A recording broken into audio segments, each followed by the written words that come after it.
Karena kalau mengingat nama Tan Malaka, kayaknya ada satu prinsip diri dasar Tan Malaka yang kayaknya nggak mungkin akan beliau lakukan, yaitu jilat-menjilat demi jabatan, Bang. Saya mau tahu pandangan Bang Ferry sebagai sosok yang hari ini kita lihat ada nilai-nilai dan spirit Tan Malaka yang ada di diri Bang Ferry. Itu bagaimana melihat fenomena ini, Bang? Pertama, yang harus aku jawab ya, Mbak Sherly, satu, aku nggak berasa aku punya spirit atau nilai dari Tan Malaka. Aku mengidolakan Tan Malaka. Terlalu jauh aku bisa mengimplementasikan apapun cara pikir beliau, bagaimana beliau hidup, dan luar biasa apa beliau gitu. Karena nggak ada yang bisa berbicara soal Tan Malaka, bahkan Tan Malakanya sendiri kan. Jadi kalau dari aku ngerasa kayak dengan segala kerendahan hati ya, jauh banget lah dari situ. Kalau ditanya kayak di segmen satu apa salah satu ketakutan? Ketakutan saya salah satu yang paling besar adalah orang-orang yang kenal sama saya, orang-orang yang percaya sama saya, orang-orang yang sayang sama saya, orang-orang yang menjaga saya. Itu menyesal telah melakukan semua kebaikan itu kepada saya. Itulah kenapa saya nggak mau jadi politisi, salah satunya. Salah satu hal yang saya takutin deh.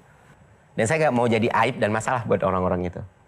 Dan field politik itu sangat sulit, benar-benar sangat sulit untuk kita. Apalagi untuk orang yang mulai dari bawah, orang yang mulai tanpa ada siapapun, orang yang bukan blue blood dan segala macam untuk masuk ke politik. Hal-hal kayak gitu pasti akan terjadi. Salah seorang founding fathers pernah bilang gini, Bang Fer.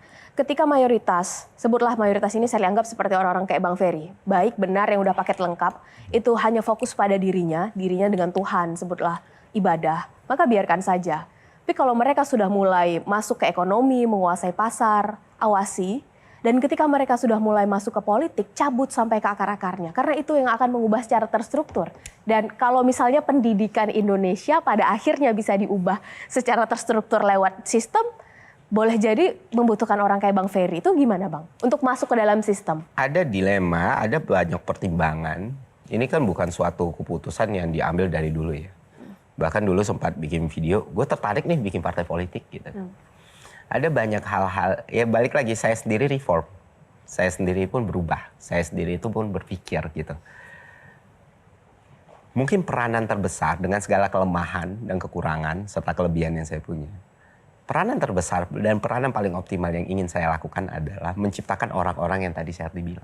Saat ini kalau bilang mungkin very reform bisa jadi nih in the future reform juga nih tertarik politik. Iya kan ada skala levelnya ya. Kalau sekarang itu udah benar-benar melihat kayaknya peran yang bisa saya ambil dalam kehidupan saya dengan semua keterbatasan yang saya punya adalah bagaimana orang-orang yang di masa depan nanti yang akan memimpin Indonesia itu dibekali dengan pemahaman, pengetahuan dan kemampuan untuk berpikir yang baik.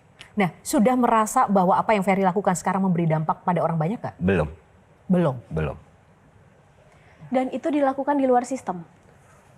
Ya. Oke. Karena saya punya hipotesis lagi, perubahan tidak selalu harus dilakukan di dalam. Oke. Satu lagi, Mas Reza. Pertanyaan singkat dulu. Tahun 2024 ikut pilpres tidak? Mencoblos tidak? Enggak. Pileg? Enggak. Berarti waktu itu golput? Golput. Lebih karena anti terhadap partai politik? Karena sayang semuanya. Jawaban. Oke. Jawaban aman. Jawaban Iya, aman. karena percaya sama semuanya. Jadi saya Percaya coblos sama semua. Tahun 2014 itu ada kosakata ajaib, revolusi mental. Apa penilaian Ferry terhadap istilah itu hari ini? Revolusi kan harus ada dampaknya. Ya. Apa yang sudah direvolusi dari revolusi mental saya sampai sekarang belum tahu. Jalan di tempat atau justru regresif? Hilang. Hilang. The whole konsep pun bahkan hilang gitu. Dan pemahaman soal revolusi itu kan sering dianggap sebagai sesuatu yang buruk ya. Padahal ya revolusi itu banyak sekali bentuknya. Apa yang dilakukan Gandhi, apa yang dilakukan Malcolm, itu revolusi. Makanya waktu itu ada yang bilang, lu teriak-teriak revolusi. Ya Pak Jokowi 2014 teriak revolusi. Berarti kan itu bukan sesuatu yang buruk gitu. Apakah dalam 10 tahun itu waktu yang cepat? Balik lagi ke persepsi orang masing-masing gitu. Nah, apakah mental kita sudah berubah? Saya tidak melihat itu secara signifikan. Dia tuh kalau debat sama aku lebih ke nggak didengerin kayak. Kak Muti kenapa mau pilih Bang Ferry? Terus itu lagi galau.